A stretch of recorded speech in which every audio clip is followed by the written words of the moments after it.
Sense something coming now for the Steelers. Josh Bynes comes up. It's about finishing in the fourth quarter. Finley will keep it right up the middle. It'll be a great Christmas week here in Cincinnati. All right, Monday Night Football, the Steelers suffer a huge loss to the big underdog Bengals. So let's look at the tight race in the AFC North right now. The Steelers still in first place after losing 3 straight, followed by Baker and the Browns, then Lamar Jackson and the Ravens. Neek, you're up first.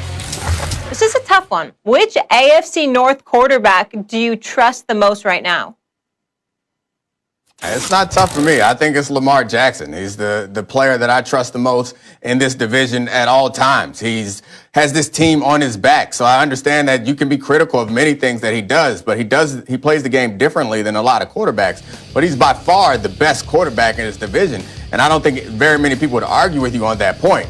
I think the only reasonable pushback is that he hasn't had success in the playoffs, but I don't think that's because of him necessarily. The game he played last year wasn't perfect, but it was not abysmal. I think Lamar Jackson is the best player. He's taken somewhat of a regression this season statistically, but what he means to this offense hasn't changed. So I think as well as Baker's doing, it's predicated on their running attack. It's predicated on their receivers and tight ends. It's not Baker. They've tried to simplify the game as much as possible, try to Kirk Cousins this offense in a way that they don't ask a whole lot from Baker. And the same thing is true, frankly, of Ben Roethlisberger, is they try to surround him with a lot of great playmakers, and he makes short completions in hopes that they can turn it into something bigger, and they have that outstanding defense to help him. That's not the same situation in Baltimore, especially now with the injuries to their secondary. They are relying on Lamar Jackson more and more, and he seems to be coming up, at least in the last game, last couple games, honestly, he seems to be coming up bigger and bigger. Though he hasn't done it all season, he's doing it at this moment as they head into the playoffs. I don't know how you could argue for anybody else in this division. Unfortunately, we agree about this. I think it is Lamar, but I have a few things to say about that before I tell you my thoughts about the other two guys. Number one, Lamar Jackson, I do trust him the most, and I saw what he did against the Browns, and that really showed something. You know, when they needed him to, he got back out on the field on 4th down and touches the ball, and boom, touchdown pass, first thing on 4th and 5. And then 4 completions, right, to get him in field goal range. After Baker marched him right down the field. That showed some stuff, but when you say who do you trust the most or who do you have the most faith in, it's not just that Lamar hasn't won in the playoffs, Dominique. Lamar has beaten a lot of good teams in his career.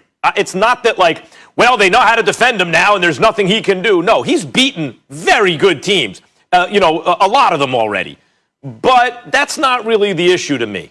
The issue is the 2 playoff games, yes, because if you want to win a Super Bowl, you must win in the playoffs. If you're in the AFC North, you must beat the Ben Roethlisberger Steelers. And if you're in the AFC, you must beat the Chiefs. He's 0-6 in those games. So those specific games where I'm like, those games where I'm really looking, okay, now I'm watching Lamar. He's played some of his worst football, in fact. And I think that is, until I see him beat those teams, I'll reserve judgment about whether I can trust him with the money on the line, right, even if at this moment I would take him in the division. Now, I'll tell you this, I trust Baker Mayfield more than Ben Roethlisberger right now. I didn't think I would say that earlier this season, but I trust Baker more than Roethlisberger. Roethlisberger can't throw the ball down the field. When he tries, it's usually a bad idea. And when you keep throwing those short passes, eventually guys are going to figure that out and start taking the ball away, as you have seen.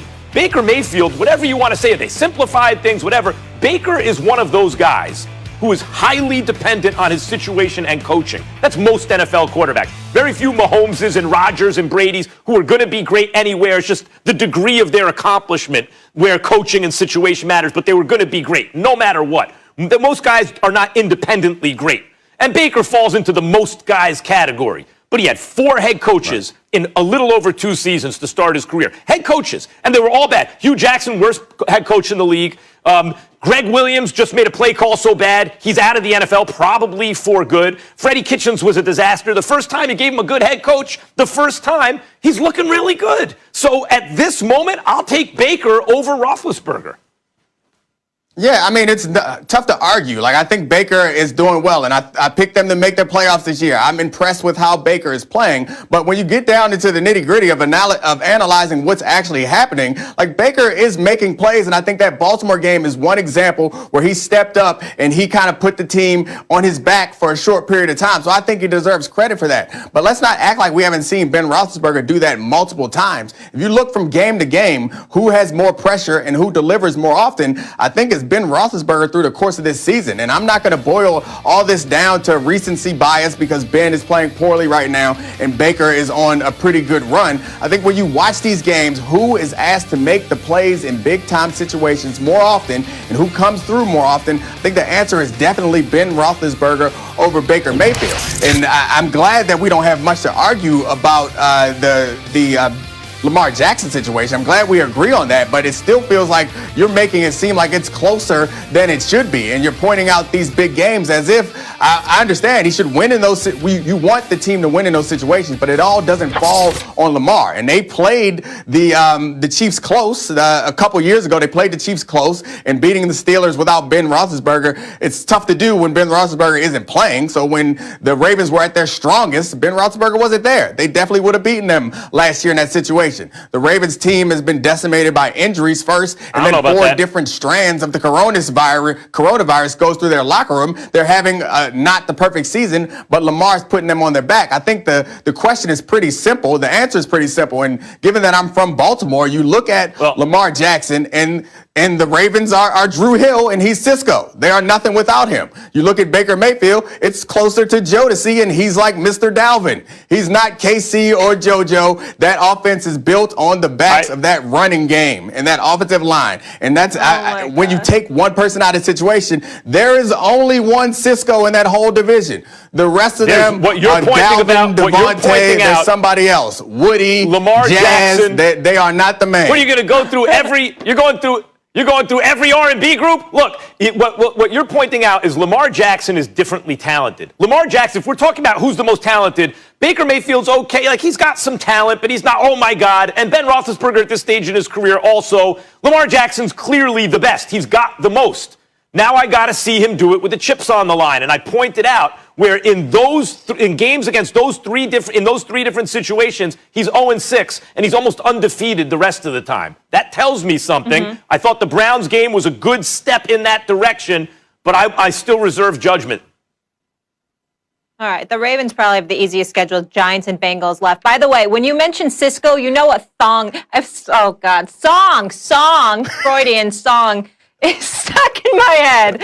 I can just see Max in Cancun now on spring break. Yup, that just happened, everybody. Let's keep going. That's it. When we come back here on that's Firts what we all Take, think of you at Cisco. it's a little bit of a fail. The Heat had a fail, too, to get a new deal done for James Harden, but is it actually better for Miami fans that the beard won't be in South Beach? Max, what you got? Still to come on First Take, I'll tell you why Carson Wentz better get comfortable as a backup in